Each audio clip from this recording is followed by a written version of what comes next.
Welcome to my और dear students. आज का टॉपिक है सेट्स। सेट्स में हम लोग क्या पढ़ेंगे, मैं पहले बात कर लेते हैं। What we will study.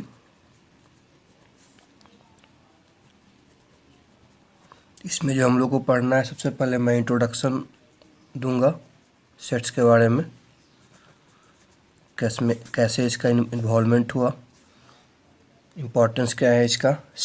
After that sets versus collection की बात करेंगे। After that representation of sets.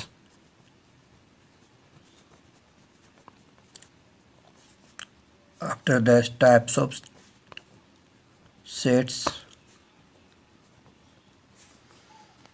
then cardinality,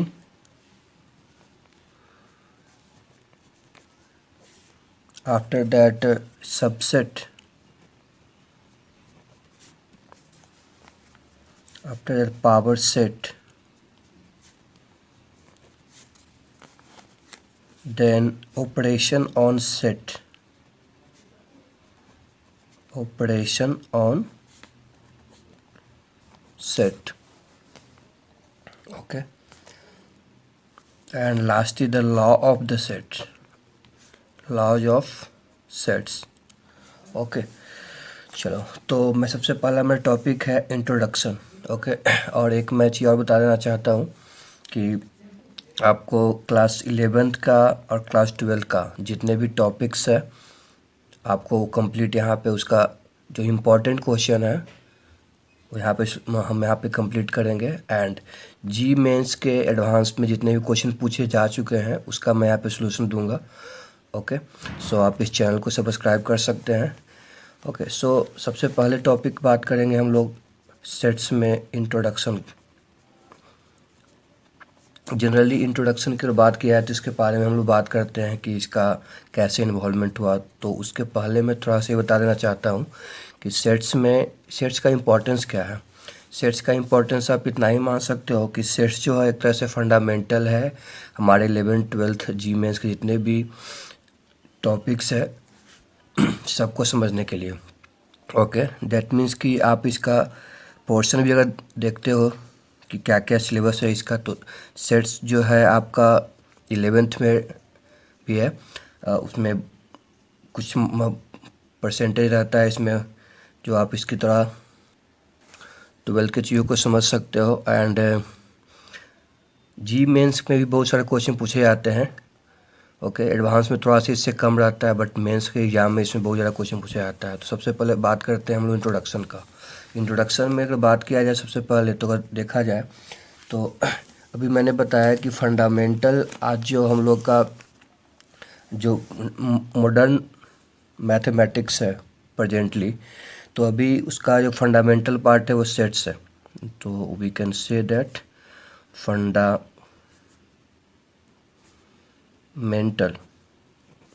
fundamental part of present day mathematics, fundamental part of present day mathematics it sets, okay. और other चीज़ अगर बात करें इसमें कि इसका और कहाँ पे इस्तेमाल होता है, सो अगर देखा जाए कि सेट रिलेशन को डिफाइन करने में इसका काम आएगा, ज्योमेट्री के अगर स्टडी करते हैं उसमें काम आएगा, सीक्वेंस में स्टडी करेंगे उसमें काम आएगा, प्रोबेबिलिटी में स्टडी करेंगे उसमें काम आएगा इसका, ओके। सो इंटायर जो चैप्टर है वो कहीं ना कहीं सेट्स पे ही यहीं से स्टार्ट होता है। उसी को समझने के लिए जितने भी टॉपिक है सेट्स हम लोग को समझना जरूरी है। So it use to define the concept of relation and function, relation and function, also a study of geometry, yes geometry के भी स्टडी में भी इन्वॉल्वमेंट होता है। Sequence and probability, sequence probability, okay, it is okay. So ये तो introduction में बात की कि फंडामेंटल जो है पार्ट है सेट्स प्रेजेंट डे मैथमेटिक्स का, और यूज करते हैं रिलेशन फंक्शन को डिफाइन करने के लिए, स्टडी करते हैं ज्योमेट्री का तो वहाँ भी इसका यूज है, सीक्वेंस का, प्रोबेबिलिटी का, etc। और सेकेंडरी अगर बात किया जाए हम लोग का इंट्रोडक्शन में, तो इसका बात आता है कि सेट्स को डिफाइन कौन किए, ओके, डेवलप्ड कौन किए। So it is developed by German mathematician, developed by German mathematician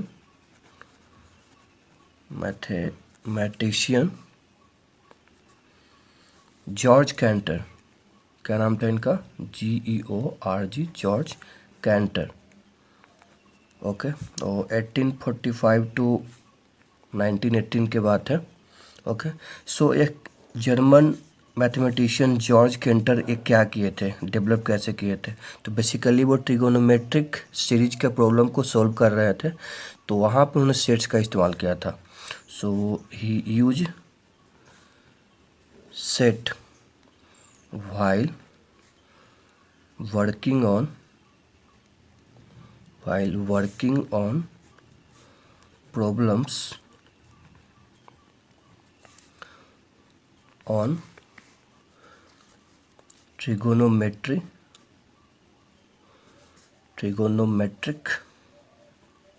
series.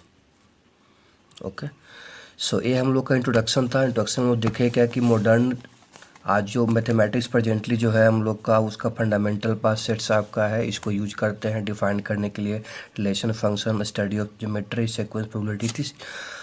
इसके अलावा अगर जितने भी सिंपली इंटायरली अगर एक शब्द में बोला जाए कि इसका यूज कहाँ पे होता है, तो मैथ पूरा जो 11-12 समझने के लिए बेसिक्स हम लोग को सेट्स के बारे में जानना जरूरी है सिंपली। ओके, और डेवलप किया गया जर्मन मैथमेटिशियन जॉर्ज कैंटर के द्वारा। वो बेसिकली क्या कर रहे थे, ट्रिगोनोमेट्रिक सीरीज को, प्रॉब्लम को सॉल्व करने के लिए वहाँ पे उन्होंने सेट का स्टडी किया था। So now move on the next topic, this is the sets. So simply we can define sets by it is called the well defined and well distinguished collection of object। sets को क्या हम लोग कहते हैं कि sets is the well defined and well distinguished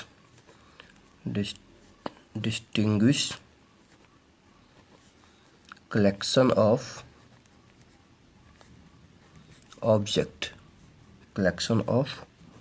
object। सो थोड़ा सा आपको मैं समझा देता हूँ कि वेल डिफाइंड का मतलब क्या होता है। सेट्स को समझने के लिए हमको यहाँ पे समझना पड़ेगा वेल डिफाइंड क्या होता है। ओके, तो वेल डिफाइंड का मतलब क्या होता है कि जैसे कि आपसे कोई पूछा जाए कि राइट द वोवेल्स। ओके, सो और हमसे ही पूछा है तो वोवेल मैं लिखूँगा AEIOU।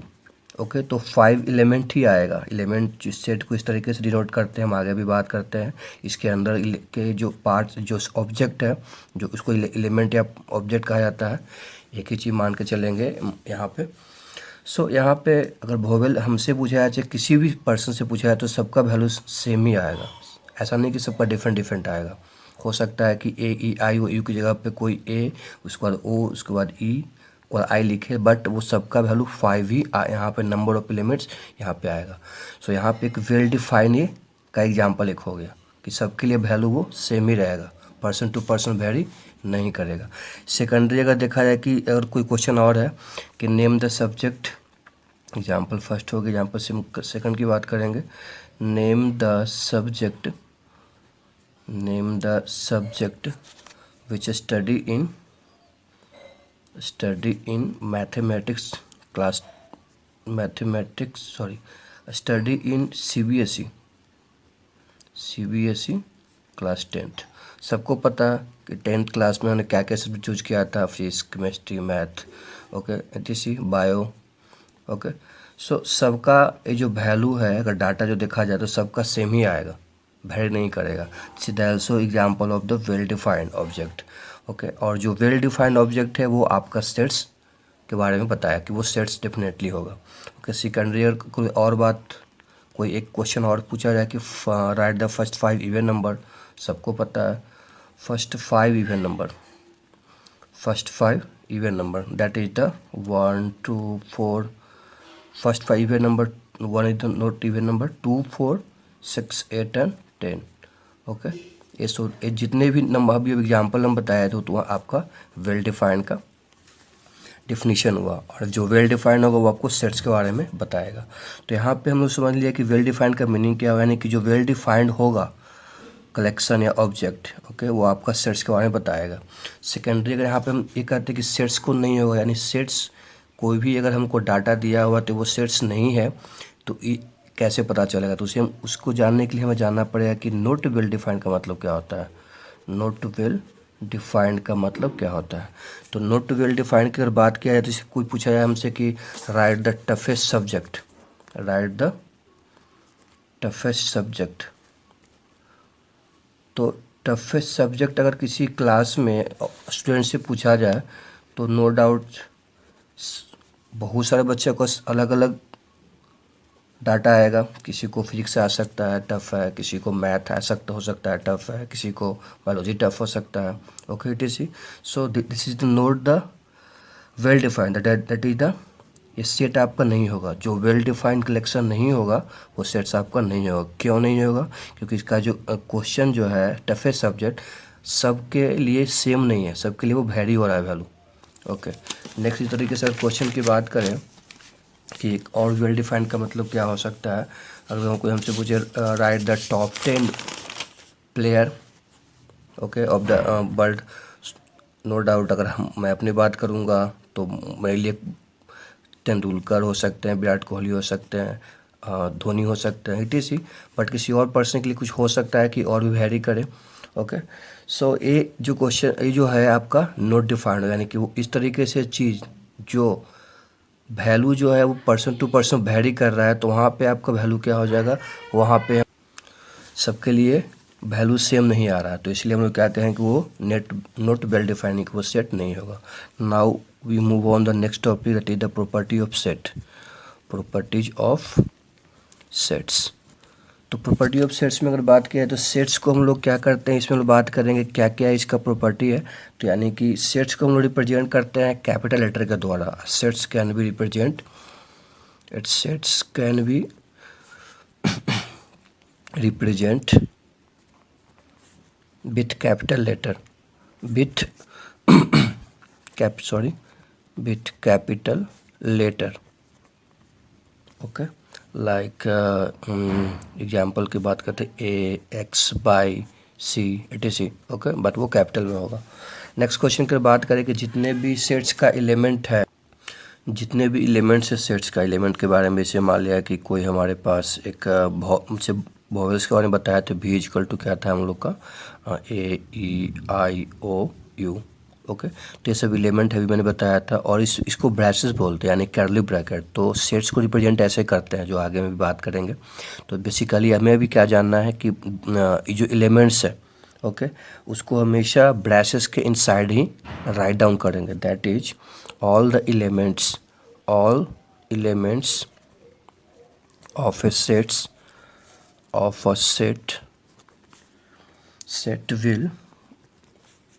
will be written in braces like जो कर्ली ब्रैकेट है उसी को में लिखेंगे हम लोग। ओके, सेकेंडरी अगर बात करेंगे तो एलिमेंट जो है यहाँ पे सेट्स में रिपीट नहीं होगा।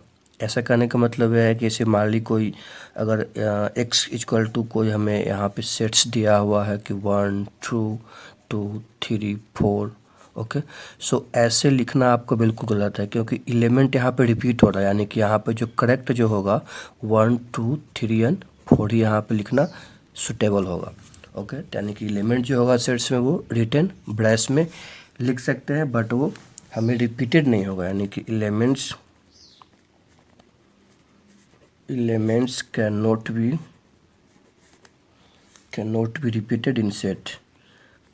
be repeated in set, okay. चलो, so this is the example of the element can not be repeated in the sets and property of sets में हम लोग क्या 3 प्रॉपर्टी के बारे में बात करें। अभी आगे हम और बहुत सारी बातें को सीखेंगे। सो यहाँ पे हम लोग क्या देखें कि सेट्स को हम लोग रिप्रेजेंट कर सकते हैं कैपिटल लेटर के द्वारा। ओके, जितने भी एलिमेंट्स है सेट्स में उसको write down in the braces, brace के अंदर ही लिखेंगे। नेक्स्ट हम लोग को बात करें रिप्रेजेंटिंग सेट्स, कैसे सेट्स को आप रिप्रेजेंट कर पाओगे। ओके, सो रिप्रेजेंटिंग सेट्स, तो इसमें हम लोग क्या देखते हैं, बेसिकली 2 तरीके से हम लोग रिप्रेजेंट करते हैं, जिसका नाम है रोस्टर फॉर्म और set builder form. So now we say that by two method of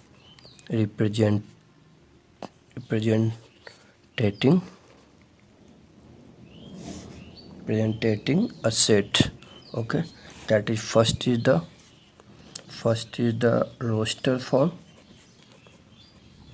and second in the set builder form. तो सबसे पहले हम बात करेंगे यहाँ पे रोस्टर फॉर्म का। ओके, सो रोस्टर फॉर्म में क्या होता है, रोस्टर फॉर्म की अगर बात किया जाए तो इसमें हम लोग देखेंगे इस मेथड में कि एलिमेंट को सबसे पहले लिस्ट किया जाएगा, किसी भी सेट्स के एलिमेंट को लिस्ट करेंगे और उसको सेपरेट करेंगे कॉमा के द्वारा और इसको कर्ली ब्रैकेट के इनसाइड इनक्लोज करेंगे। जैसे कि मान लीजिए यहाँ पे वोवेल्स का जो मैंने एग्जांपल दिया था, तो यहाँ पे मैंने क्या किया, सबसे पहले जो एलिमेंट इसके सेट के अंदर था उसको लिस्ट किया, उसके बाद कॉमा दे के किए, उसके बाद आपका कर्ली ब्रैकेट के इनसाइड इसमें क्लोज किए। तो सेम यहाँ पे यही कह रहा है कि इस मेथड में in this method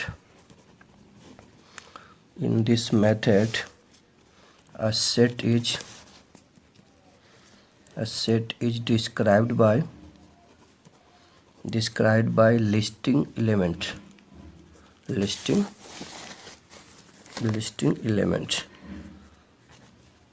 को लिस्ट करेंगे एंड सेपरेटेड बाय कॉमा के द्वारा क्या किया जाता है, सेपरेट किया जाता है and after that enclose by curly bracket. आप इस पॉइंट को आप समझ में आ गया होगा, आपको बहुत बताने की ज़रूरत नहीं इसमें है। ओके, सो इसके अलावा रोस्टर फॉर्म में हम क्या देखेंगे, एलिमेंट को कभी भी जो लिस्ट किया हुआ एलिमेंट है वो इमैटेरियल होता है। दैट मीन्स कि आप जैसे कि अभी मैंने बताया कि AEIOU, ठीक है, मैंने ऐसे लिखा, कोई बच्चा AIEOU भी लिख सकता है, यानी कि वो पोजीशन को ट्रांसफॉर्म भी कर सकते हैं, चेंज भी कर सकते हैं। Okay, so we can say that in the roster form